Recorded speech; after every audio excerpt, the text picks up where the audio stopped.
Bam! Welcome to Men's Issues the society likes to ignore and blame on men. What's the biggest one? Violence. Men are blamed for their own gender violence so much more than anything else. Here's the thing, it's no secret that men lead more violent lives. They're the majority of the jail statistics, the gang statistics, and violent crime. But nobody's asking why. Because it goes back to their childhood. And what also goes back to childhood is giving females permission to physically oppress men. Think about it. If one of your earliest memories is being taught to punch that kid who insulted you, it's not a huge leap to grow up thinking that violence is the answer. What also goes back is giving women permission to abuse men, therefore physically oppressing them. It's you're not allowed to hit girls, which gave girls free reign to slap, kick, and abuse. And if he fought back, then he's only confirming the stereotype of an abusive male. So he has to take it like a man. Men's issues that society likes to ignore and blame on men, part 2. Depression. Depression itself is not solely a men's issue. It affects everybody, no matter if you have a penis or a vagina. In fact, a UK study actually showed that more women are likely to suffer from anxiety and depression than men. So you're wondering, well then why the fuck is it in this video?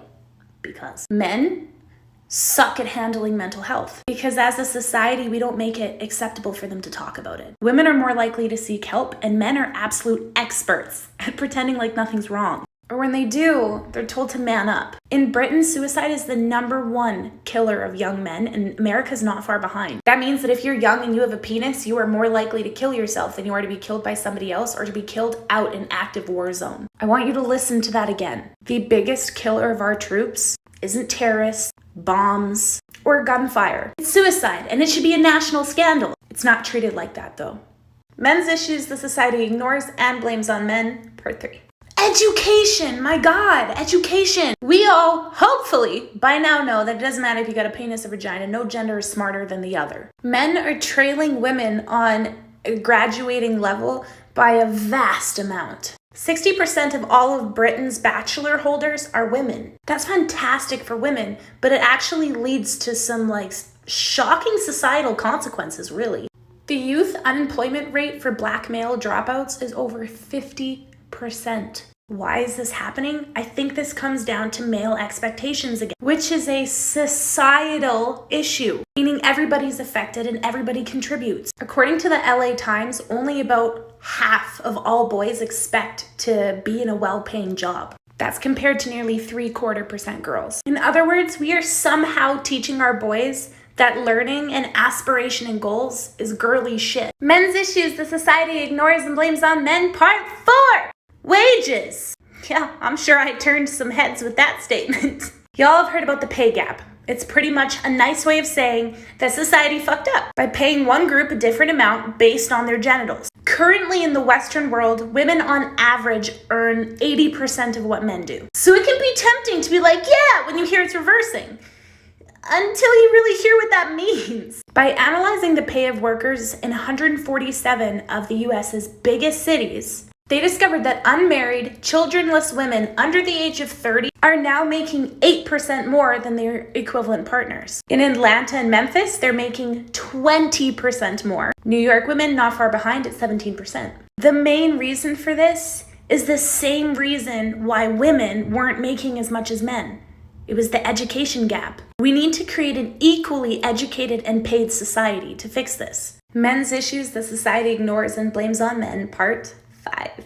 Domestic abuse. Thankfully, decades of hard work, awareness, charities, organizations took away the stigma for women and allowed them to go and get help. The same cannot be said for men. So if we once stigmatized women to the point where they didn't feel like they could get help and that was oppression, why isn't it oppression when we're doing it to men now? The Guardian recently revealed an article that stated that men were 40% of domestic violence victims in the UK and America was close behind. The Telegraph UK released an article that showed that 98% of all sexual crimes against men go unreported. Why? Stigma. So what makes you think? So we can only assume that those numbers are higher, and I have found evidence in articles that have been shoved to the bottom of buttfuck nowhere that suggest men are actually 60%. A study was released that in 2012, men took up the majority of domestic violence cases. But there's no help. Men's issues the society ignores and This one doesn't really blame on men, but really ignores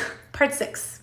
Prostate motherfucking cancer. I start this video off very lightly because I don't want it to turn into this boring, men's problems versus women's problems. No. Breast cancer research attracts more funding than any other disease, which is a really good thing because breast cancer is a fucking purge. And men can get it too, by the way. And they're often shunned from the support groups.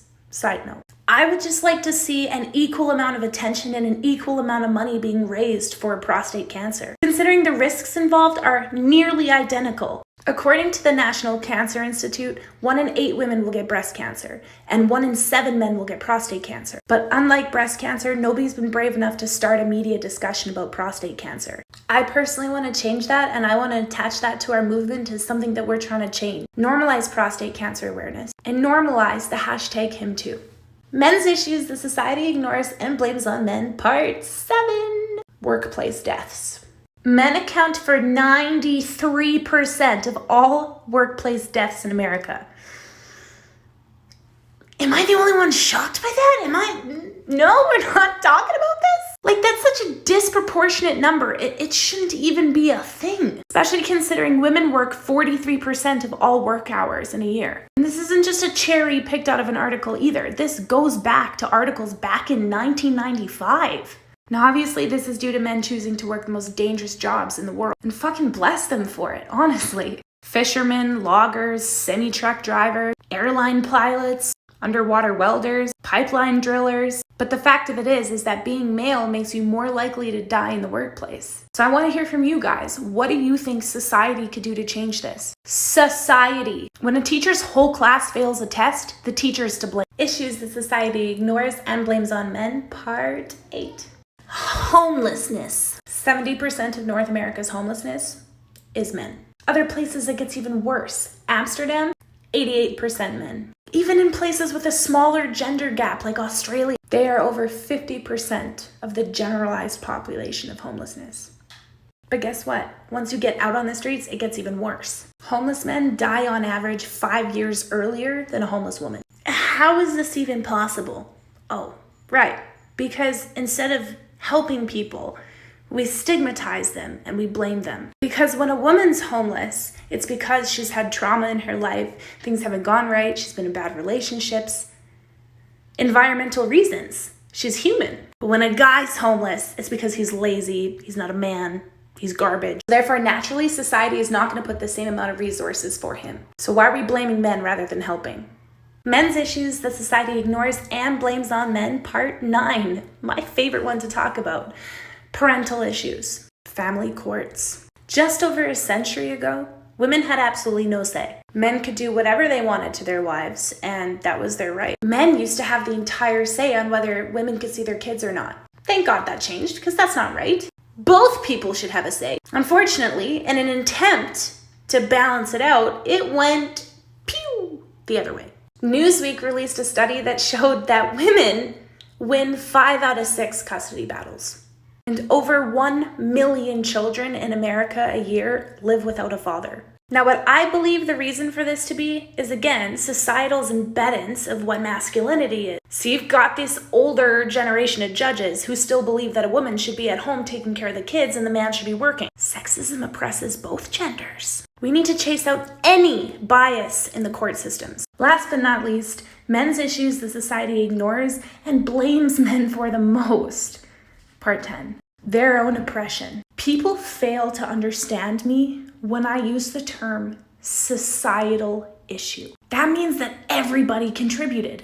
Everybody contributes. So if you're going to sit there and say that men oppress themselves, then you've got to be able to reiterate to me how women also oppress themselves. Because here's the fact. Yeah, men contribute to their oppression. Women used to contribute to their oppression the exact same way by not doing anything about it. Now we've got generations of women who are standing up and saying, we're not doing it this way anymore. Now we have society's men saying, hey, we don't want to live like this anymore either. But this is a societal issue. As I just explained, fathers, don't teach your boys to lash out. Our culture teaches men to hide emotions, even if it kills them. We teach them to aim low, just like we did women. The answer is support, not blame.